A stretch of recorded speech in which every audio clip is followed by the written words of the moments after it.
Vamos lá. Então, nós estávamos vendo na outra aula os elementos do crime, um conceito analítico, né? Eu falei do conceito material, que é a lesão ou o perigo de lesão bem jurídico tutelado. Falei do conceito formal, que é a conduta humana, ação ou omissão, que passível de pena, e o conceito analítico, que é toda a conduta humana, ação ou omissão, né? É capaz de causar lesão ou expor a perigo de lesão bem jurídico tutelado, e que tem que ter o fato típico antijurídico e tem que ser culpável na visão tripartida e fato típico e antijurídico na visão bipartida. Hoje se fala quadripartida, tá? Fato típico, antijurídico, culpável e punível, mas aí é para mais ainda. Não cai na nossa prova. Beleza? Vamos lá. Então, começamos a analisar a conduta. Lembra? Ó, a gente vai começar a analisar o primeiro elemento do crime, que é o fato típico. Fato típico. E dentro do fato típico tem conduta, só para recordar, conduta, resultado, nexo causal e tipicidade. Tá? E tipicidade. Nós vamos analisar agora a conduta. A conduta é o que nós vamos estudar agora, dentro do fato típico. Depois a gente vai estudar a antijuridicidade, tá? E aí por aí, depois a culpabilidade, por aí vai. Então vamos lá, conduta. Conduta é a base de tudo. Se não tem conduta, não tem crime, tá? Para se ter o crime, primeiro de tudo, tem que ter a conduta, beleza? Conduta, nós temos algumas teorias. Nós temos a teoria clássica, que fala que é a ação capaz de provocar modificação no mundo exterior produzida por impulsos elétricos do cérebro. Olha que bonito a ideia da teoria clássica. Essa teoria clássica, ela não é utilizada por nós, tá? Isso é antigo. Isso é uma teoria antiga. A teoria clássica, ela fala que é toda ação capaz de provocar uma modificação do mundo exterior. Então, eu atirei no cara. Modifiquei o mundo exterior, e essa minha conduta é produzida por impulsos elétricos do cérebro. Perfeito até aí. É crime de homicídio, tranquilo. Mas e os crimes de omissão? Porque a teoria clássica esqueceu os crimes de omissão. Olha a teoria finalista. A teoria finalista, ela traz a ideia de que toda conduta humana, que pode ser através de ação e também omissão, que eu respondo por vários crimes por omissão, vários. Por exemplo, omissão de socorro, que é o principal, o homicídio próprio, né? Eu deixo de prestar socorro, sendo eu a única pessoa capaz de fazer isso ali, ninguém mais, nem peço ajuda nem nada, respondo pelo 135 do Código Penal, que é omissão de socorro. Ou eu sou diretor da penitenciária e eu vejo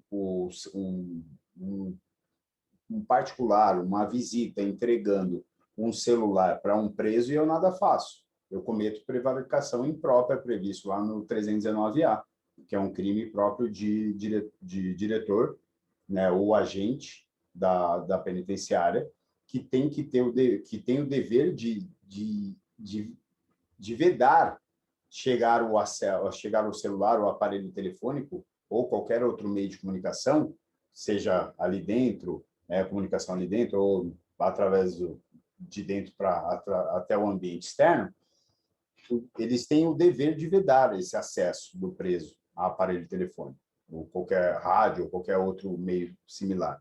E ele nada faz, ele omite, ele comete um crime via omissão. Tá? Então, a conduta hoje, ela pode ser cometida através de ação ou omissão. E a teoria finalista, ela fala que toda conduta humana, que é ação ou omissão, dolosa ou culposa, e aqui a gente já verifica o dolo e a culpa, ela é sempre produzida com uma finalidade, sempre produzida com uma finalidade. A teoria clássica não falava disso. A teoria clássica falava é toda ação capaz de provocar a modificação no mundo exterior.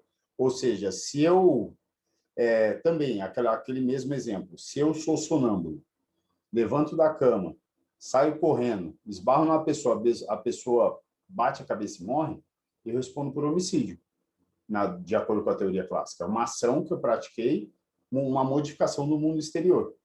Já na teoria finalista, não. A teoria finalista fala que a conduta ela sempre tem uma finalidade, tem que ter uma finalidade. E essa conduta ela vai ser ou omissiva ou comissiva, que é a ação. E ela vai ser ou dolosa, quando o cara quer ou assume o risco de produzir, né? Ou ele não quer assumir o risco de produzir, ou culposa, quando ele não quer nem assume o risco, mas age com negligência, imprudência ou imperícia. Tá? E tem que ser não só isso, mas também consciente, ou seja, exclui o sonambulismo, porque não é consciente, e voluntário. Ou seja, também exclui, por exemplo, uma coação, uma coação física irresistível.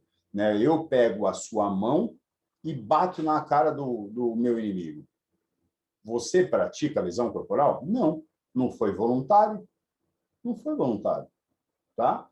Foi eu que peguei a tua mão e bati na cara do cara que eu queria dar uma porrada.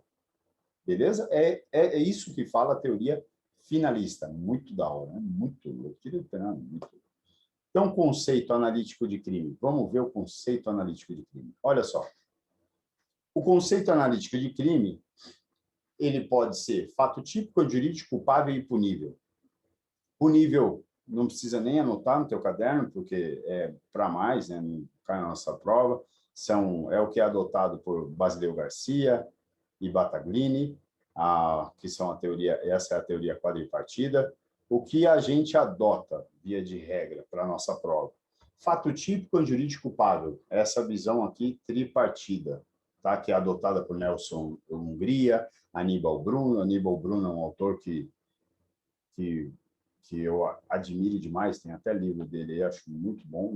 O Nelson Hungria foi nada mais, nada menos que o cara que criou o nosso Código Penal, né? A Magalhães Noronha, Francisco de Assis Toledo, César Roberto Bittencourt, Luiz Regis Prado, né? Eu tenho livro de todos eles, são todos autores fantásticos.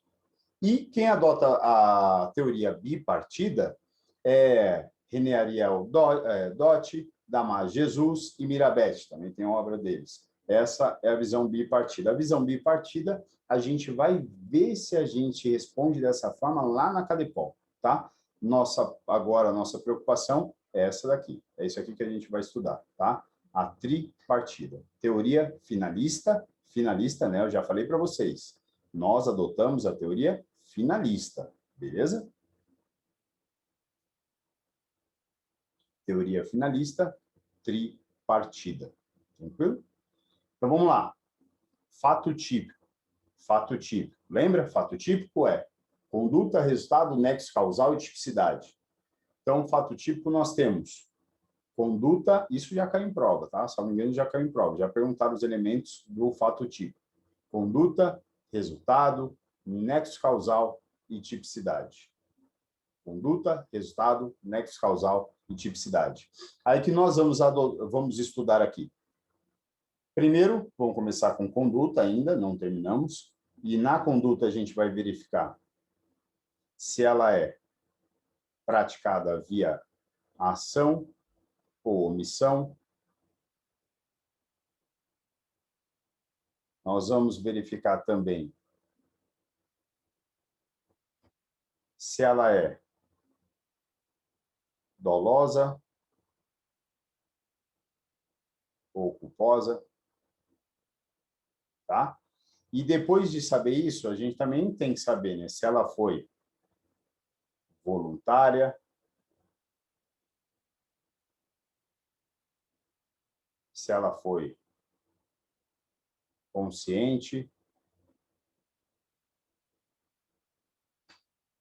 e se ela sempre vai ter uma finalidade, tá? Ela sempre vai ter uma finalidade. No resultado, nós vamos analisar as teorias. Que teorias? A gente vai verificar algumas teorias relacionadas ao resultado. Nexo causalidade também. Vamos verificar os elementos, né, de causalidade. E a tipicidade também tem tipos de tipicidade, né? Por exemplo, tipicidade formal, tipicidade material. Vamos olhar também, vamos estudar tudo isso para depois passar a analisar a antijuridicidade, tá? Agora, nós realmente começamos já a estudar o crime em si, o conceito de crime, tá? Então, conduta, já sabemos. Conduta é ação ou omissão, que pode ser dolosa ou culposa, que tem que ser voluntária, consciente e dirigida a uma finalidade. Toda conduta humana tem uma finalidade, tá? Resultado. Olha só as teorias do resultado. Teoria naturalística e teoria normativa ou jurídica. Quais são a diferença de um para o outro? A teoria naturalística diz que o resultado é a modificação do mundo exterior causada pela conduta, nem todo crime possui resultado naturalístico, como ocorre, por exemplo, os crimes de mera conduta. Então, na teoria naturalística, o resultado é a modificação do mundo exterior causado pela conduta. Só que essa teoria só pode ser admitida nos crimes que se admite o resultado. A gente lembra que a gente estudou classificação de crimes? Crime material, crime formal. Agora a gente não está falando de conceito de crime, agora é classificação. O crime formal, crime material e o crime de mera conduta, né? O crime formal é aquele que tem a conduta e tem o resultado. Por exemplo, crime formal tem conduta e tem resultado. Por exemplo, corrupção passiva. Você, policial, solicita uma vantagem indevida para deixar de prender aquela pessoa que tem uma ordem de prisão contra ela decretada pelo juiz. Você solicita uma vantagem devida para não prender. Conduta. Você solicitou, teve a conduta. O resultado qual é? Ele entregar a vantagem devida. Ele tem o resultado? Tem. Ele pode entregar e tem o resultado. Agora, o resultado não precisa acontecer. Já classifica o crime apenas com a solicitação. Solicitou, consumou. A prova, ela pergunta, precisa o cara entregar? Precisa ter o resultado? Não, é crime formal. Crime formal não precisa de resultado. O resultado, ele existe. O cara pode entregar, mas não precisa para configurar a consumação do delito de corrupção passiva, por exemplo. Já a classificação de crime material, aí tem a conduta e o resultado ele tem que acontecer para se ter o crime. Por exemplo, homicídio. Eu atiro, para eu responder por homicídio, a pessoa tem que morrer. Aí eu respondo. Se não tiver o resultado, eu não vou responder por homicídio, sim por tentativa de homicídio. Tá? E os crimes de mera conduta, não tem como adotar essa teoria naturalística. A teoria naturalística fala que o resultado, que seria o resultado, é a modificação do mundo exterior causado pela conduta. Tá? E os crimes de mera conduta não têm resultado. Por exemplo, o ato obsceno. Você vai até a rua e abaixa as calças. Ato obsceno não existe resultado. Que resultado tem? Nenhum. Tá? O crime acontece só com a conduta, e a lei só descreve a conduta, não existe resultado. Teoria normativa ou jurídica fala que o resultado é a lesão, a possibilidade de lesão a bem jurídico protegido. Tá? Aqui, todo crime possui resultado. Então, a teoria normativa ou jurídica, resultado é a lesão ou a possibilidade de lesão a bem jurídico protegido. Então, tem que lesionar o bem jurídico protegido. Por exemplo, eu solicito a vantagem devida. O cara entrega. Tá? Só de eu solicitar para não praticar, e aí eu não pratico, eu causei uma lesão ao bem jurídico protegido, que seria a administração pública. Eu solicitei, ainda pratiquei a prisão, eu pedi R$1.000, mesmo assim ainda prendi o cara. E aí o cara acabou não entregando o dinheiro e também eu pratiquei o que eu deveria fazer, que era prender ele. Ou seja, não teve nenhum tipo de resultado, nenhum. Tá? Então, agora, você não teve essa lesão a esse bem jurídico protegido. tá? Mas teve a possibilidade. Já nos crimes de mera conduta, não dá para se falar em teoria normativa ou jurídica, tá? E qual que nós adotamos aqui? A teoria normativa ou jurídica ou a teoria naturalística? Nós adotamos a teoria naturalística em relação ao resultado, tá? Nexo causal ou relação de causalidade é o vínculo entre a conduta e o resultado. Você vai falar, agora não entendi nada. Vínculo entre a conduta e o resultado? Olha só. No nexo causal, busca aferir se o resultado pode ser atribuído objetivamente àquele sujeito ativo, como obra da conduta dele, do comportamento típico. Ou seja, vou dar um exemplo para ficar fácil. O nosso suporte técnico, o Cláudio, olha o cabelão dele, ele atira, é uma persa, tá? Uma arminha pequenininha. Ele atirou aqui no sujeito, ó. O sujeito está morto. Tá? Morreu. Olha o sangue. Morreu. O sujeito morreu. O sujeito é que ele chama José. E aqui, o autor aqui é o suporte técnico. Sempre ele criminoso. Cláudio. Ele atirou lá no José. Matou o José. Ele atirou e o José morreu por conta do tiro desferido de Cláudio. Acertou lá, ó, o coração dele, ó. Ó, aqui, ó. Olha que bonitinho o coração. Acertou bem no coração. Tadinho. Tá? Acertou o coração de José. Morreu.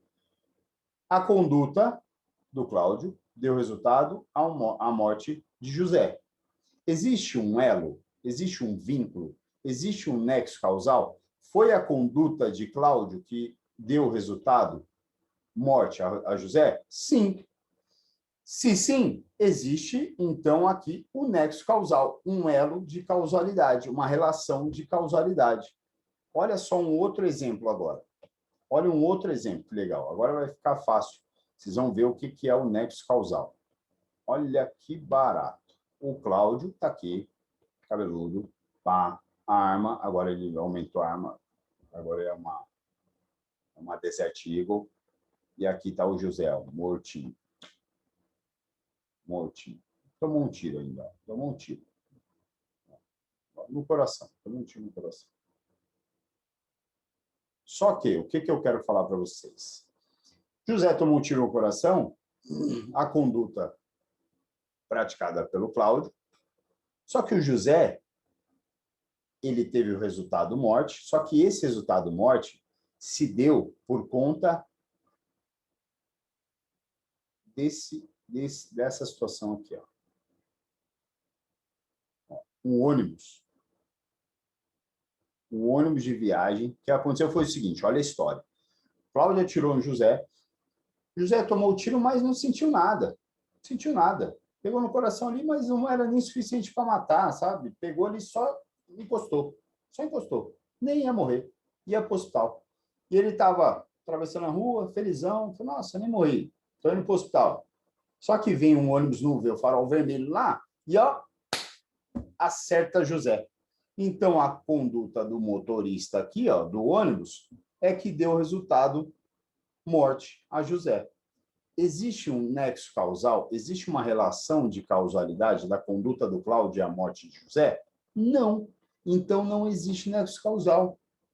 Percebam que aqui o Cláudio não praticou homicídio. Não tem nexo causal entre conduta e resultado. Quem praticou homicídio aqui foi o motorista do ônibus. Entenderam o que é nexo causal? Agora a gente vai ver algumas teorias relativas ao nexo causal. Nós temos teorias, tá, em relação ao nexo causal.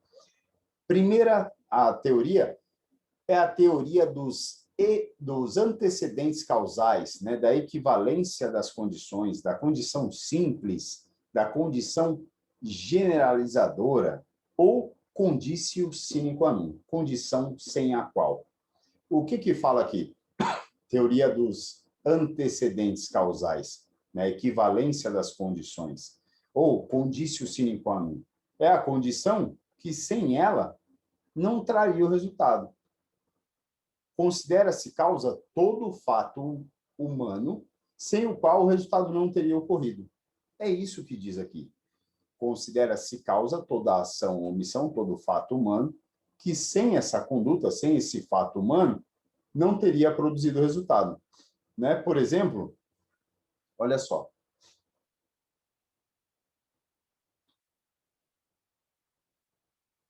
Esse cara aqui, ele fabrica a matéria-prima está aqui na fábrica. Fábrica de matéria-prima para veneno. Tá? Ele fabrica lá matéria-prima para veneno e essa matéria-prima vai para a fábrica de veneno. E nessa fábrica de veneno tem um cara lá que produz o veneno, que por sua vez vende para a empresa, né? Vende para a empresa que comercializa veneno, tá? O sujeito aqui é o dono da empresa, comercializa veneno, que depois vende para o mercado, Aqui está o vendedor, né, o dono do mercado, que vende para o Cláudio, vendeu o veneno para o Cláudio, sempre cabeludo, que matou o José. Beleza? Aí, quando a gente fala de teoria da equivalência dos antecedentes causais, significa dizer que a gente vai analisar todos os antecedentes, antes daqui, ó, a prática do homicídio, para verificar se é causa. Para verificar se deu causa ao homicídio do José. O Cláudio deu causa ao homicídio do José? Você vai falar, deu. Ele que colocou veneno na comida de José e José morreu. Beleza, deu causa. O cara do mercado que comprou o veneno e colocou lá na prateleira para vender onde o Cláudio comprou, ele deu causa à morte do José? Deu causa. Se ele não tivesse colocado lá, Cláudio não ia comprar, logo o José não estava morto. O cara que é o comerciante lá do veneno, a empresa que comercializa, ele deu causa? Sim, porque se ele não estivesse comercializando, o dono do mercado não estaria vendendo, o Cláudio não teria comprado e o José não teria morrido, tá? É tipo aquela música, né? Estava velho em seu lugar, veio a mosca lhe fazer mal, sabe? A mosca na véia, aí depois vem a aranha, e é igual. Aí, aqui é a fábrica de veneno. O fabricante de veneno, ele deu causa? Deu causa, porque se não fosse o fabricante de veneno, não teria fabricado, o comerciante não teria comercializado, e o mercado não teria vendido, o Cláudio não teria comprado, não teria colocado na comida de José, José não teria comido, não teria morrido. Então, a fábrica também é causa. E o fabricante de matéria-prima também é causa. E Adão e Eva também é causa. E Deus também é causa. Todo mundo é causa. É um regresso ao infinito. Aí você fala, pô, professor, mas essa galera toda vai responder pelo homicídio do José? Não, eu falei que deram causa. Para responder, tem que ter o dolo ou a culpa. O único aqui que teve dolo ou a culpa, no caso do exemplo, dolo, foi o Cláudio. O restante não vai responder pelo crime. Deram causa. Se você analisar a teoria das equivalências dos antecedentes causais, todo mundo é causa aqui. Mas o Cláudio vai responder porque ele teve o dolo, o elemento subjetivo. Essa é a teoria adotada pelo nosso Código Penal, tá? Teoria da equivalência dos antecedentes causais. Condício sine qua non. O artigo 13 fala, pessoal, esse artigo 13, ele cai na tua prova, e ele cai texto de lei. Você tem que decorar, tá? Eles mudam, fala aqui, ó, em vez do resultado, eles mudam, fala que a conduta em que depende, sabe? Eles mudam uma palavrinha, deixa bem besta a alternativa e cuidado para não errar.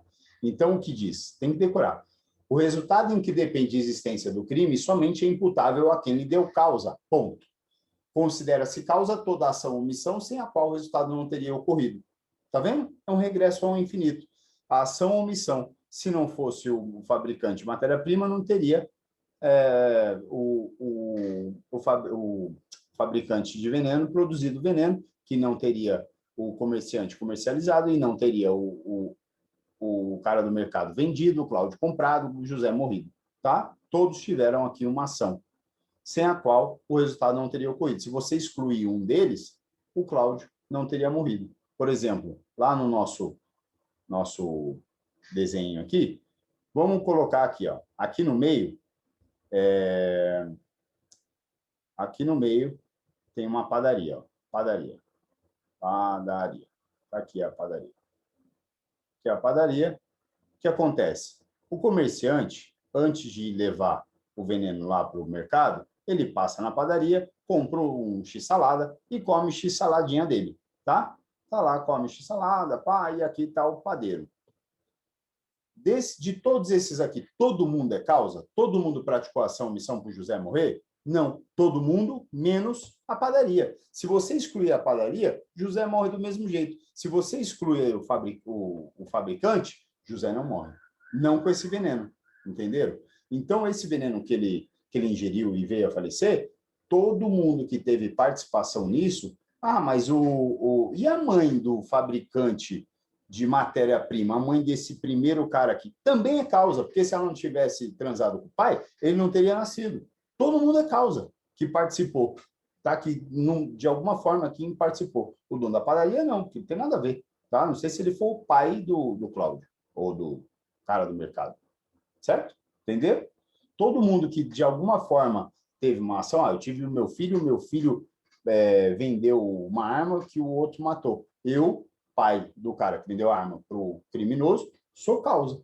Não vou responder, eu não vou responder porque eu não tive o dolo do homicídio. O cara que vendeu a arma também não vai responder por homicídio.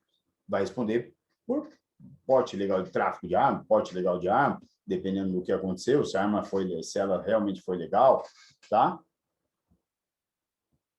Mas não pelo homicídio, entenderam?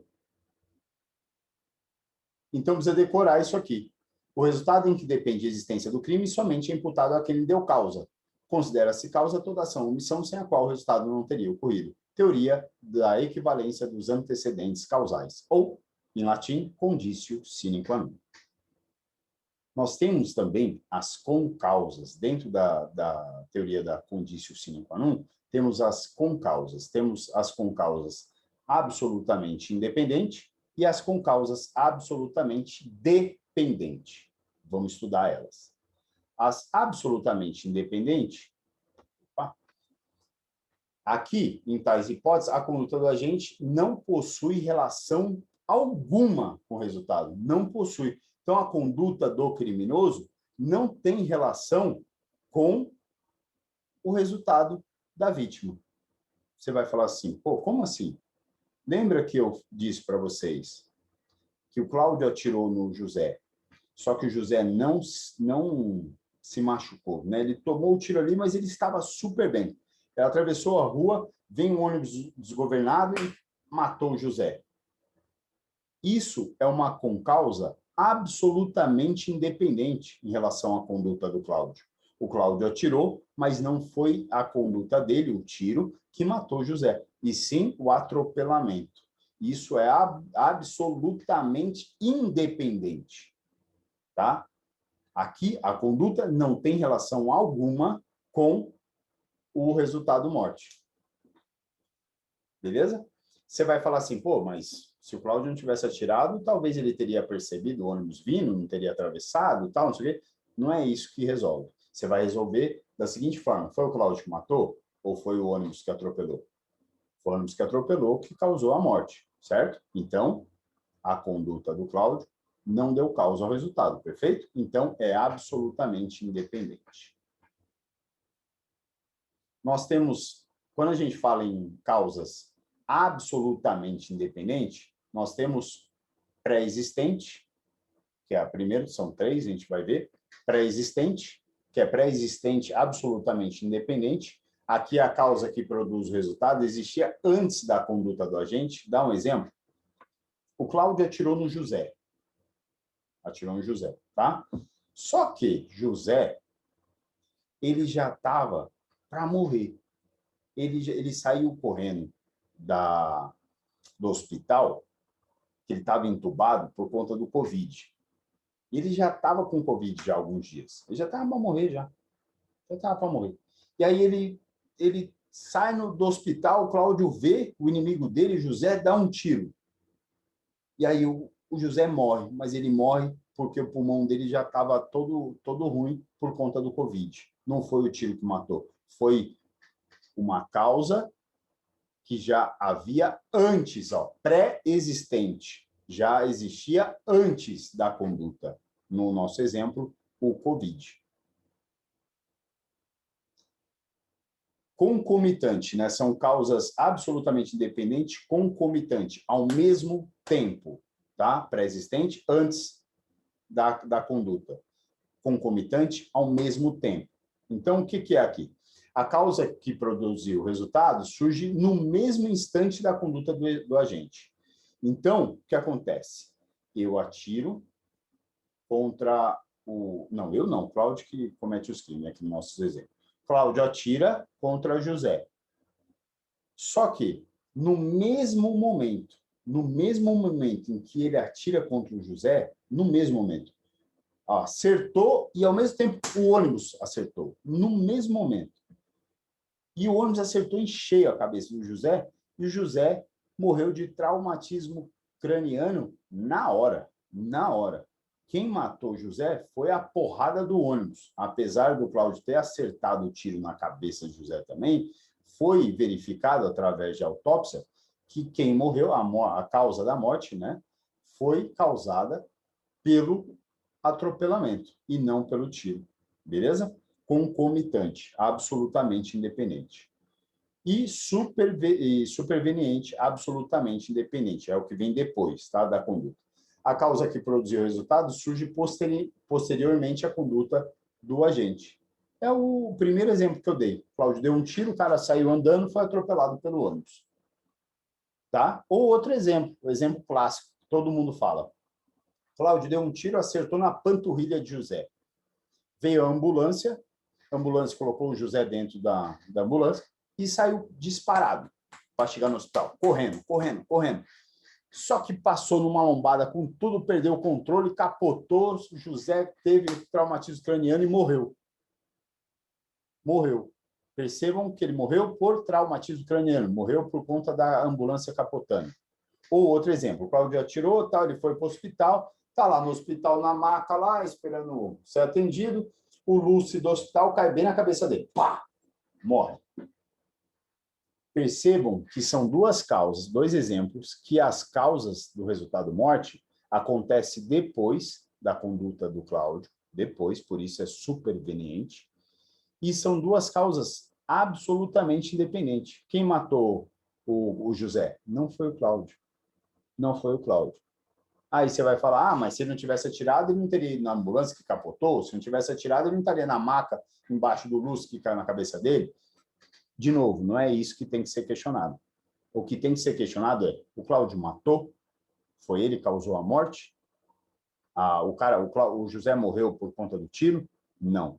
Então, nos três casos aqui, que são causas absolutamente independentes, seja pré-existente, concomitante ou superveniente, o Cláudio não responde por homicídio, sim por tentativa, porque não foi ele que causou. É absolutamente independente, não foi o Cláudio que causou o resultado, morte. Beleza? Agora, sim, causas relativamente independentes. Causas relativamente independentes.